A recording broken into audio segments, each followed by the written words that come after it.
আইপিএলে পাঞ্জাব কিংসের হয়ে এক মৌসুমে সর্বাধিক রান করেছেন কারা? কিংস ইলেভেন পাঞ্জাব বর্তমানে পাঞ্জাব কিংসের হয়ে আইপিএলের একটি সিজনে সর্বাধিক রান করা ব্যাটসম্যানকে কে দেখে নিন। নাম্বার 7, শিখর ধাওয়ান। ধাওয়ান 2022 সালের সিজনে পাঞ্জাবের হয়ে মোট 460 রান করেন। Number 6, প্রিয়ান্স area. পাঞ্জাব কিংসের তরুণ ব্যাটসম্যান প্রিয়ান্স আরিয়া আইপিএল 2025-এ মোট 545 রান করেন। Number 5, Glenn Maxwell. ম্যাক্সওয়েল 2014 সালের মৌসুমে মোট 552 রান করেন। নাম্বার 4, প্রভসিমরন সিং। পাঞ্জাবের মারমুখী ওপেনার ব্যাটসম্যান প্রভসিমরন আইপিএল 2025-এর সিজনে সর্বমোট 599 রান করেন। নাম্বার 3, শ্রেয়স আইয়ার। পাঞ্জাব কিংসের অধিনায়ক শ্রেয়স আইয়ার 2025 সালের আইপিএলে মোট 604 রান করেন।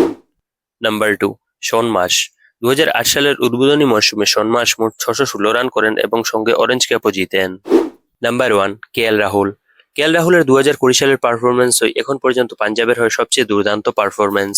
তিনি 2018 থেকে 2021 পর্যন্ত দলের অধিনায়ক ছিলেন এবং 2020 সালের সিজনে তিনি মোট 670 রান করেন, যা পাঞ্জাবের হয়ে কোনো ব্যাটসম্যানের টপ সিজন। রাহুল সেই বছর টপ রান স্কোরার ছিলেন এবং সঙ্গে অরেঞ্জ ক্যাপও জিতেছিলেন।